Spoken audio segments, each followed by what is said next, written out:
ये वायर आपको दिखाई दे रही होंगी, ये देखो ये है अपनी दो पैरेलल। अगर मैं इनको ऐसे कर दूं तो ये वायर जो है हमारी पैरेलल होगी। देखो ये पीले वाले में से जा रहा है I1 और लाल में से जा रहा है I2।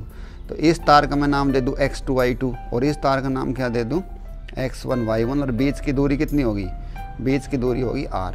तो इनको हम बोलते हैं पैरेलल करंट कैरिंग कंडक्टर्स। ठीक है, समझ में आ गया। आगे देखो, अगर उसके बाद इन्हीं को मैं ऐसे मोड़ दूं, देखो ऐसे ही जो एक्चुअल में जो केबल थी इस रूप में थी, ऐसे देखी होगी आपने डोरी अपने बल्ब पंखों वंखों में ऐसे हम लगाते हैं। तो इसको बोलेंगे, अब हम पैरेलल नहीं है ये, इसको हम बोलते हैं ट्विस्टेड केबल। ट्विस्ट का मतलब मोड़ आ गया। देखो जैसे हम कहते हैं ना कहानी में भाई ट्विस्ट आ गया, कहानी में ट्विस्ट का मतलब कहानी में मोड़ आ गया, तो इसको हम बोलते हैं ट्विस्टेड केबल। ये तो ट्विस्टेड केबल होती है। तो सारा आज का आर्टिकल इससे संबंधित है, बहुत ही आसान है, बहुत अच्छे तरीके से करेंगे इसको। तो कौन कौन से इसमें लॉ यूज होंगे वो देखेंगे हम, कौन कौन से नियम इसमें यूज होंगे। तो एक तो हमारा है राइट हैंड रूल।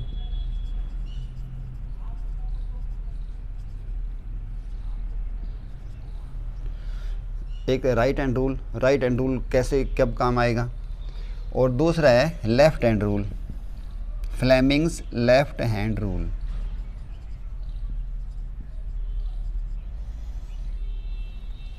तो राइट हैंड और लेफ्ट हैंड का मतलब, राइट हैंड देखो जो हमारा जो राइट हैंड है जो ठीक काम करता है उसको हम बोलते हैं राइट हैंड। तो मेरा राइट हैंड ये है और ये मेरा लेफ्ट हैंड है। तो जब मैं राइट हैंड की बात करूं तो आपने राइट हैंड यूज़ करना है, लेफ्ट की बात करें तो लेफ्ट ही। दोनों का काम अलग अलग होता है। राइट हैंड रूल क्या काम आता है, किसी वायर में करंट जा रहा हो, जैसे अभी मैंने दिखाया था आपको वायर, जैसे किसी वायर में करंट जा रहा हो, ये देखो ऐसे, और तो राइट हैंड की बात है, राइट हैंड ही लेना है। तो इसके अंदर जो अंगूठा जो है वो अंगूठा करंट के साथ लगाओ। तो अब देखो मेरी उंगलियां जो मुड़ रही है ऐसे यूँ, तो ये जो उंगली जो कर्ल होके आई, कर्ल का मतलब मुड़ना, उंगली जैसे कर्ल होके आई है तो वो मैग्नेटिक फील्ड की डायरेक्शन देता है। तो मैग्नेटिक फील्ड की डायरेक्शन देता है। और मैग्नेटिक फील्ड की डायरेक्शन देखो अब किधर है, बाहर है, बाहर की तरफ आई है यूं, आउटवर्ड, इसको हम बोलेंगे आउटवर्ड। ठीक है, बहुत ही सिंपल है राइट हैंड रूल। तो उसके बाद दूसरा देखो, अगर इस तार में से करंट जो है नीचे जा रहा होता नहीं, तो अब राइट हैंड यूज करूँगा मैं। तो राइट हैंड मेरा ये है, इसको देखो इसके साथ लगाऊंगा यूँ। तो अब देखो मेरी उंगलियाँ किधर बंद हो रही है, उधर बंद हो रही है बोर्ड की तरफ, यानी कि ऐसे।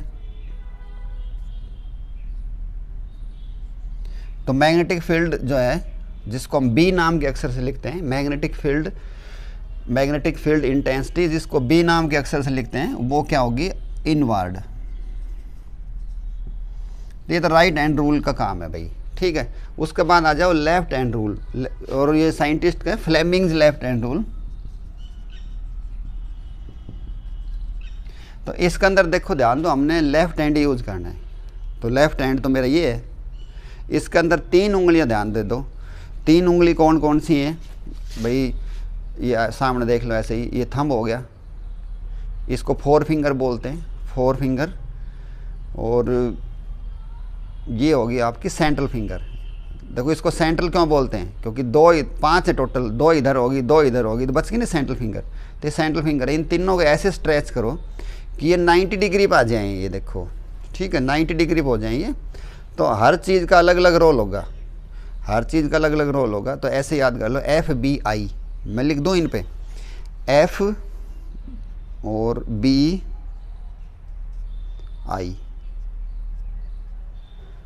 ऐसे देखो यूँ, FBI। किसी वायर में से करंट जा रहा हो, I उसके साथ इस सेंट्रल फिंगर को लगाओ, ये B की डायरेक्शन देगा। याद कर लेना, जैसे फेस, बुक और I। ठीक है, तो ये आपका लेफ्ट हैंड रूल। इसमें सब के अलग अलग रोल है। पता चल गया होगा आपको कि किसी वायर में से जब करंट जाना हो, देखो नया करैक्टर फोर्स, नया करैक्टर फोर्स। तो फोर्स की डायरेक्शन निकालने के लिए हमने ये देखना है। तो उस वायर के जहाँ पे जिसमें करंट जा रहा हो, तो ये आई की डायरेक्शन होगी, उसको उंगली उसके साथ ऐसे एडजस्ट करेंगे, ये बी की डायरेक्शन होगी, ये फोर्स की डायरेक्शन होगी।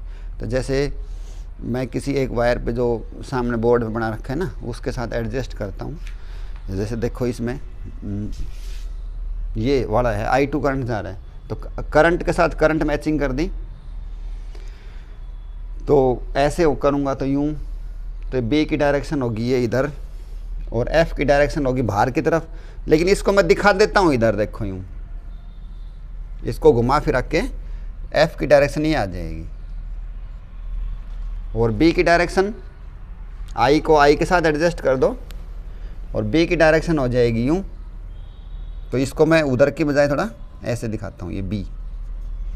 इसी तरह इसमें भी दिखाऊंगा, तो इसमें भी दिखाऊंगा तो ये F वही आएगा क्योंकि दोनों डायरेक्शन तो सेम है F, और ये आपका करंट चला जाएगा और ये क्या हो जाएगी I B। तो फ्लेमिंग्स लेफ्ट हैंड रूल हमारे समझ में आ गया है कि ऐसे जो है एक अंगूठा होगा, एक उंगली होगी, एक उंगली और भी होगी जो इसको सेंट्रल फिंगर बोलेंगे, और 2 उंगलियां बंद हो जाती हैं ये। और ऐसे हमारा जो हाथ है इसको मैंने कोट पहना दिया है, बटन भी लगा दिया है।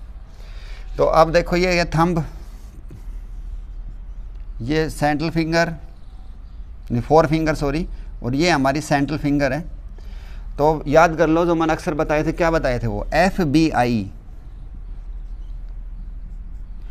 तो Fleming's left hand rule, stretch your left hand such that the thumb and 2 fingers are at 90 degree each other, हर चीज़ के बीच में 90 डिग्री का एंगल हो।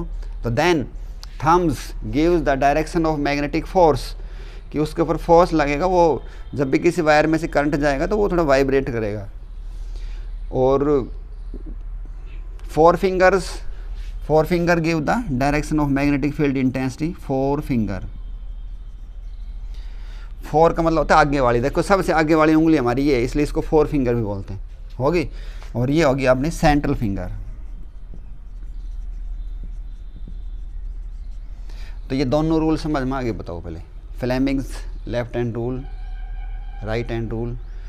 राइट हैंड रूल कब यूज़ होता है, किसी भी स्ट्रेट वायर के अंदर से, किसी भी स्ट्रेट वायर के अंदर जब करंट जा रहा हो और कोई पूछे उसके मैग्नेटिक फील्ड की डायरेक्शन क्या होगी, तो राइट हैंड रूल यूज़ करना है। देखो करंट के साथ एडजस्ट करो और यूँ घुमाओ, जैसे मैंने इसमें घुमाया था, देखो बाहर की तरफ आया ना ये, इसमें भी। तो Fleming's left hand rule, right hand rule, ये जो पर्सन जो है इनका पूरा डिस्क्रिप्शन जो है, इनका पूरा मैंने जो फ़ोटो खींच के ना अपनी डिस्क्रिप्शन में डाल रखा है, आप वहाँ से और भी अच्छे नोट्स बना लेना। मेन बात मैंने सारी समझा दी। अब हम ये बात सिद्ध करेंगे कि जो हमारा 5 नंबर का पर्सन है, तो कैसे इसको हमने सिद्ध करना है। तो देखो भाई, इसके अंदर हम स्टार्टिंग करते हैं। ये एक्चुअल में है बायोट सेवट लॉ की एप्लीकेशन, कि बायोट सेवट लॉ क्या कहता था कि भाई किसी वायर में से करंट जा रहा हो तो उसके चारों तरफ मैग्नेटिक फील्ड बनते हैं। जैसे हमारा कोई पर्दा लगाते हैं घर के अंदर, उस पर्दे के अंदर छल्ले डाल देते हैं ना, तो ऐसे ही ना मैग्नेटिक फील्ड बनता है। ऐसे कोई वायर है, इसमें से करंट जा रहा होगा तो ऐसे मैग्नेटिक फील्ड बन जाता है। इसके पास कोई मैग्नेटिक नीडल लेके जाएंगे, कोई कंपास लेके जाएंगे तो वो डिफ्लेक्ट करेगी। डिफ्लेक्ट का मतलब हिलेगी। तो सुनो, जैसे इसमें से करंट जा रहा है, यहाँ से कुछ दूरी के ऊपर हम मैग्नेटिक फील्ड इंटेंसिटी चेक करना चाहते हैं कि इस पी पॉइंट पे कितनी होगी। तो उसका आंसर आता है B = ये आपने सिद्ध करके नहीं दिखाना है, ये रिजल्ट ऑलरेडी प्रूव्ड है बायोट सेवट लॉ की एप्लीकेशन का। μ0/4π 2I/, बीच की दूरी अगर R है तो हम R लिख देंगे, बीच की दूरी अगर A दे रखी है तो हम A लिख देंगे। तो ये रिजल्ट हम यूज़ करेंगे। ये μ0/4π ये K का काम करता है, जैसे कूलम्ब लॉ में K कांस्टेंट होता है ऐसे ही। तो इसका पूरा ये सेट है, पूरा सेट है। इसको न्यूमेरिकल करो, जब काटना नहीं है, 2 दूनी 4 काट दो, ये सेट बिगड़ जाएगा। और इसका पूरा मान होता है 10 की शक्ति -7। न्यूमेरिकल करें तब, अदरवाइज न्यूमेरिकल नहीं कर रहे हो तो इसको काट भी दिया करो, वैसे कोई दिक्कत नहीं है। तो ये वाला फार्मूला है, ठीक है। अब देखो इधर अपने डायग्राम में ध्यान दो थोड़ा, कि जैसे ये हमारा ये जा रहा था, तो भाई इसकी वजह से मैग्नेटिक फील्ड बनेगा कि नहीं इसके ऊपर, ठीक है। इसका मैग्नेटिक फील्ड बन गया इसके ऊपर। तो देखो ये पे सारी चीज़ है 2 2 2, तो इसका जो मैग्नेटिक फील्ड बनेगा वो भी 2 ही बनेगा, क्योंकि हमने सारे 1 नोटेशन अलग है, 2 नोटेशन अलग है। तो भाई मैं इसको B2 कह दूँ, B2। तो एक बार तो हम पढ़ेंगे ये वाली बात कि इसके अंदर करंट जा रहा है तो इसके ऊपर मैग्नेटिक फील्ड आएगा, और जब इसमें करंट जा रहा है तो इसके ऊपर आएगा। तो इसके वाले क्या लिखूँ, देखो यहाँ पे 1 1 1 सब कहीं 1 है, तो इसको मैं क्या लिखूँगा B1। लेकिन मैं सिद्ध करूँगा सिर्फ एक ही, मैं सिद्ध ये वाला हिस्सा करूँगा और सिमिलरली लिख के उसको मैं बता दूंगा, ऐसे करोगे तो ये भी ऐसे ही बन जाएगा। तो स्टार्टिंग करें अपने काम। तो सबसे पहले तो हमने काम अपना एक तो ये पूरा कर रखा है कि इस वायर में से करंट जा रहा है तो मैग्नेटिक फील्ड का फार्मूला ये होगा। सिर्फ इस कोई जगह मैंने कितना करना है B2, क्योंकि इसका पढ़ रहा हूँ, और इसमें से करंट कितना जा रहा था भाई I2। ख़त्म होगी बात। ये बात अब मैं इसको यहाँ पे लिखूँगा, थोड़ा इसका सजाऊँगा, जैसे मेरा पर्सन है उसी हिसाब से इसमें हम काम करेंगे। तो ये वाला फार्मूला यूज़ करेंगे, तो इसको हम यूज़ कर देते हैं अभी। Now magnetic field at point P, वही पुरानी बात है। Now magnetic field at point P due to current I2, इस करंट की वजह से जो मैग्नेटिक फील्ड बना है वो देखो मैंने 2 क्यों लिखा है वो बता दिया था मैंने, क्योंकि इधर वाली सारी चीज़ 2 है, तो उसका जो मान होगा वो इतना होगा। मैंने लिख दिया बायोट सेवट लॉ से μ0/4 2I1/2I2/R। क्लियर है बातचीत, ठीक है। अब इस वायर को भूल जाओ, अब इस वायर को हम भूल जाते हैं, इसको हटा देते हैं, क्योंकि अब सारा ऑपरेशन इसी वायर पर होगा, ठीक है। तो इस वायर को हम हटाते हैं, तो ये वायर मैंने हटा दिया।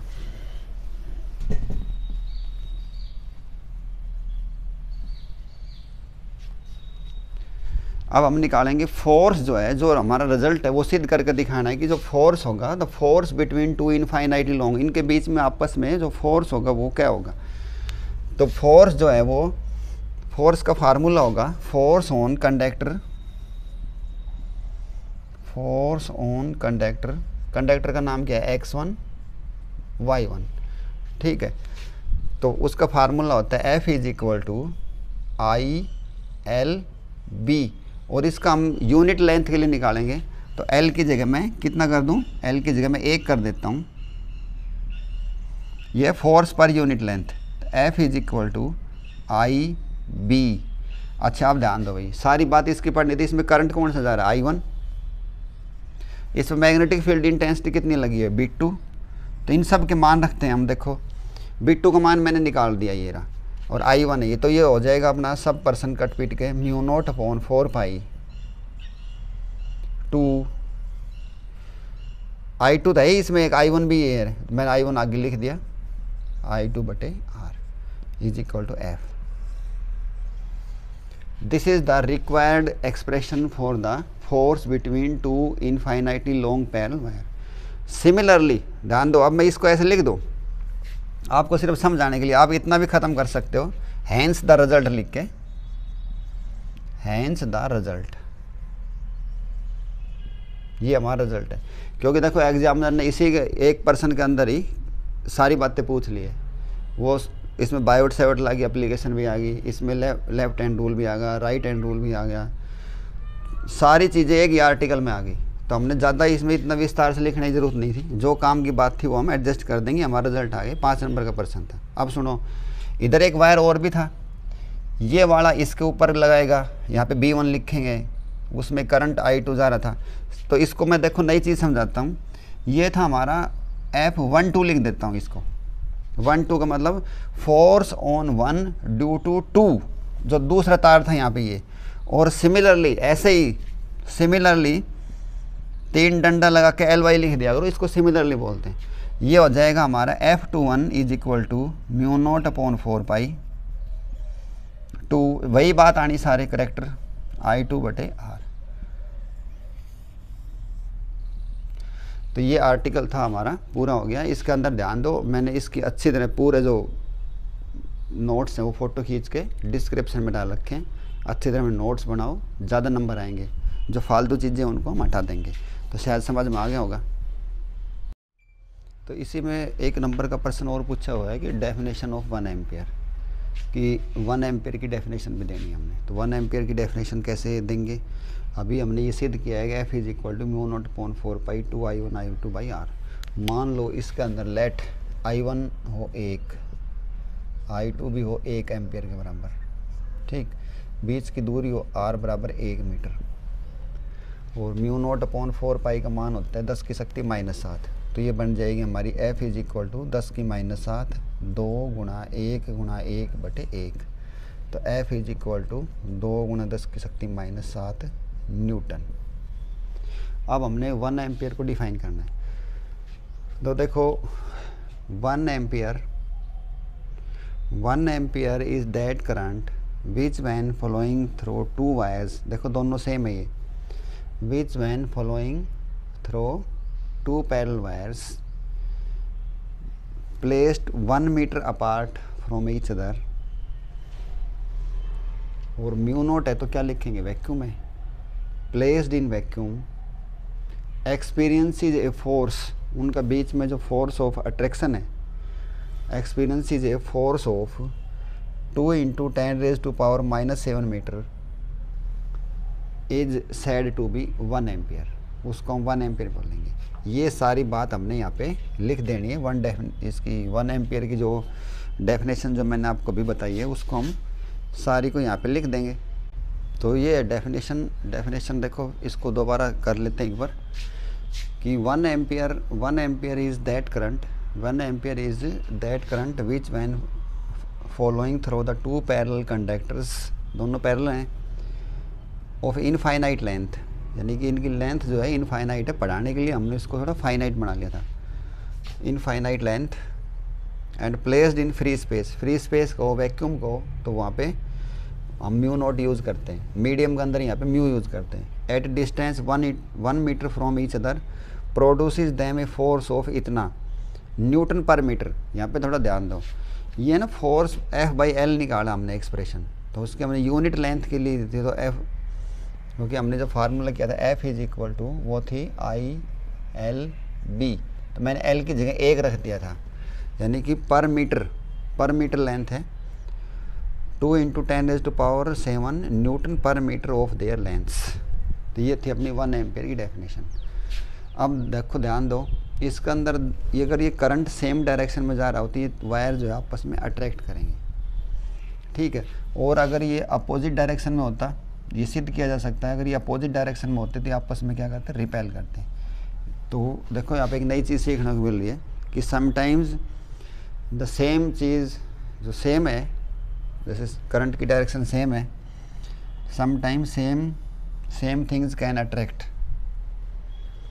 वैसे तो हमेशा सेम चीज़ रिपेल करती है, लेकिन आपने देखा इस पर्सन के अंदर sometime same direction same thing attract, और अपोजिट क्या कर रही हैं, देखो अपोजिट डायरेक्शन में होता, ये ऐसे होता, तो ये जो फोर्स था इनका आपस में क्या करता, रिपेल करता। तो अपोजिट तो हमेशा वैसे अट्रैक्ट करते हैं, तो समटाइम्स अपोजिट थिंग्स का मतलब यहाँ पे करंट का है, थोड़ा वैसे समझा रहा हूँ, अपोजिट थिंग्स रिपेल।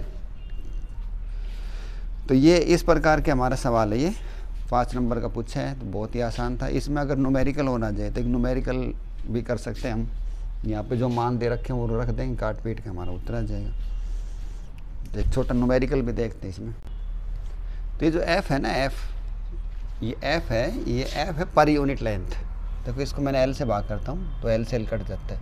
तो इस फोर्स को आप ऐसे बोलना है, फोर्स पर यूनिट लेंथ। तो एक न्यूमेरिकल है, इसमें फोर्स पर यूनिट लेंथ निकालना है। तो ये चीज़ दे रखी है, इसको रख देते अभी। इसका मान 10 की -7, 2, I1 की जगह 4, I2 की जगह 6 और R 3 सेंटीमीटर 3। और वही चॉकलेट वाली बात आ गई, रेपर उतारना पड़ेगा। तो C का रेपर उतरेगा तो कितना आएगा, 10 की -2। इसको हम सॉल्व कर लेंगे तो ये आएगा 3 दूनी 6, तो 4 दूनी 8 दूनी 16, 10 की -7 और प्लस की 2, तो 16 × 10⁻⁻5 न्यूटन पर मीटर। ये हमारा न्यूमेरिकल हो जाएगा।